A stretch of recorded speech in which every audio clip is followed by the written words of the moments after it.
un nivel, esto es un nivel vertical, pero también una proyección a un nivel horizontal, cómo salir de este cuerpo y meterte en el cuerpo de otro.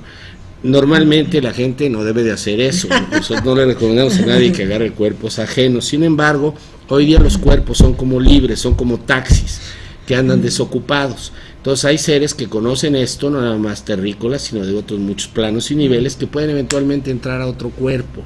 Y pueden entrar a otro cuerpo, y cuando el cuerpo llega a su casa, la mamá ve al niño y le dice, ¿cómo cambiaste, mijito?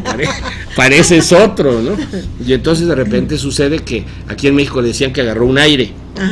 Entonces hay diferentes opciones y posibilidades, pero es una práctica que se llama Tronyu y se llama Pogwa, y la encuentran ahí, que es muy importante. Tienen otra práctica que en el libro que se llama la práctica de la vacuidad o la práctica del vacío. Vacuidad y vacío no es nada. Vacuidad y vacío quiere decir falta de existencia inherente o falta de existencia independiente. Y esta práctica del Prajnaparamita Sutra, que se usa en todos los monasterios en el mundo, también es una práctica muy importante. La recopila el texto de Enoch. Dice el libro de Enoch, dice, por eso o así, en el Prajnaparamita Hridaya Sutra, tenemos la práctica de cómo el Hijo del Hombre hace la transformación para convertirse en un hijo de las estrellas. Entonces el Prajnaparamita es muy importante y tenemos que tomar el Prajnaparamita. Esta concepción es muy útil. Tenemos enseñanzas egipcias, tenemos por ejemplo los himnos de las pirámides, tenemos el libro que la gente denomina el libro egipcio de los muertos, que no se llama ni se debió haber llamado nunca el libro egipcio de los muertos, porque el libro se llamaba Pertem-Ru en egipcio, y Pertem-Ru quiere decir el libro del nuevo amanecer o el amanecer en la luz, pero cuando el traductor encuentra esto, al ver nuevo amanecer o amanecer en la luz, dice, ya se murió. Pues no, simplemente había nacido a otro nivel de conciencia, y entonces tienes una serie de prácticas en este libro, no para ser aplicadas cuando la gente se muere, sino para ser aplicadas en vida, que nos van llevando, como por ejemplo la que se denomina la confesión negativa.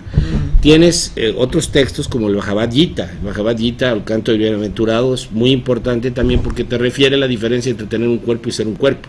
Te refiere el hacer lo que tengas que hacer aquí, hacerlo con alegría, porque igual como has nacido morirás, igual como has muerto volverás a nacer. Y entonces esto nos lleva a un ciclo, y el punto de esto muy importante es la conciencia y el grado de aprendizaje que vamos avanzando.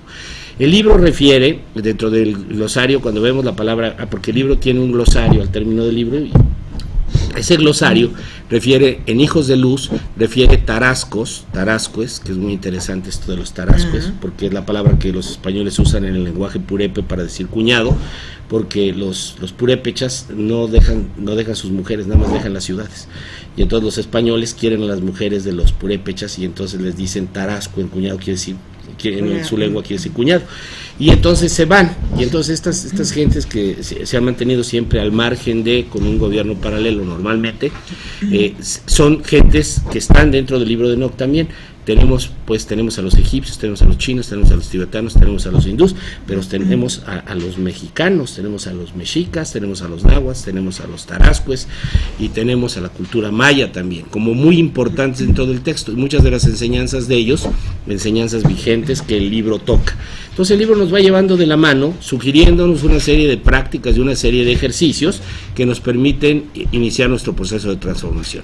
Por ejemplo, una de las prácticas que aquí gustó mucho es el nombre de las expresiones sagradas, los nombres divinos que se llaman. El primer libro de los 72 nombres de una miríada de nombres. Así es, Silvia. Sí, el primer libro de 72 nombres de una miríada de nombres divinos, luego un segundo y un tercero, y podrán venir muchos más. Muchísimos. Millones de nombres, ¿no? Porque los nombres son muy importantes, pues son vibraciones, y las vibraciones se combinan y la va teniendo. Y así, por ejemplo, nada más nos acordamos del doctor de la Ferrier, de la Gran Fraternidad Universal, nos acordamos de los sonidos que se llamaban antropomórficos, sí. Y entonces ahí él hace estos sonidos. Tengo por ahí una grabación de hace muchísimos años donde el doctor Estrada está pronunciando los nombres, ¿no? Entonces son vocales que se van uniendo, y todavía los niños a la fecha se golpean y dicen ouch, ay, o, i, y ustedes practiquen y dense cuenta cómo cada uno de estos sonidos muy elementales nos produce estados diferentes. Entonces al ir combinando van teniendo resultados, y al ir teniendo los resultados van haciendo experiencia. Entonces así vamos avanzando con los nombres. Aquí gustaron mucho los nombres, y la gente repetía mantras y repetía nombres, pero el doctor decía que era una enseñanza holística, y entonces no es suficiente repetir los nombres, porque entonces podría convertirse, decía él, en un totemismo o en un ritualismo.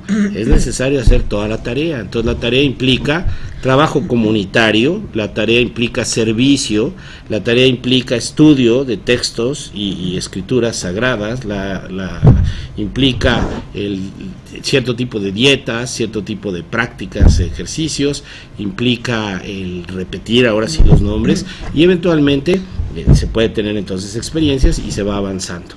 Nos lleva el libro por muchas técnicas y por muchas prácticas de los hindús, como les comentaba, de los chinos, particularmente importante, un libro de cabecera, es el libro que se llama el libro de las mutaciones, el libro de las transformaciones, el libro de los cambios, el I Ching.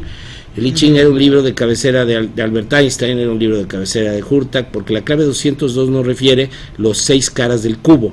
Y en estas 6 caras del cubo tenemos las combinaciones de 8×8, 64 posibles combinaciones que tienen que ver con el lenguaje genético del humano, entre otras muchas cosas, en donde tenemos la Aleph, la Bet, la Gimel, las diferentes combinaciones, la Yod, la Hei, la Bao, la Hei, y tenemos cómo hacemos las permutaciones con los nombres, y tenemos pues cómo llegamos a los 64 hexagramas del I Ching. Entonces tenemos las líneas y vamos, muy interesante. Y cómo todo se va conjuntando, ¿no? Todo deriva una cosa de la otra y se va abarcando toda esta parte espiritual conjunta, ¿no? De muchas enseñanzas anteriores que se conjuntan aquí, que así se las dieron a él. Así es, Silvia. Entonces nos vamos dando cuenta cómo la historia de la humanidad resulta ser la historia de la construcción, de la reedificación, del reencuentro de la conciencia, y cómo pues en una medida o en otra medida todos vamos siendo constructores, como que vamos siendo albañiles y de repente vamos iniciándonos en una obra y llega por ahí un oficial o un maestro y nos dan unos elementos adicionales y vamos agregando y ahí vamos construyendo con un enfoque, dice Hurtak, porque es otra cosa muy importante que la gente debe de saber. La Academia para la Ciencia Futura se constituyó algún momento en México como una asociación civil en Mazatlán. Entonces el artículo 6º de la Constitución dice que la Academia es ecuménica y ecléctica, simpatiza con todo hombre y mujer y con toda forma de pensar. Entonces esto es ecuménico y es ecléctico. Ecléctico a la gente no le gusta, pero ecléctico quiere decir que toma lo mejor de diferentes tradiciones, que eso es lo que Enoch hace.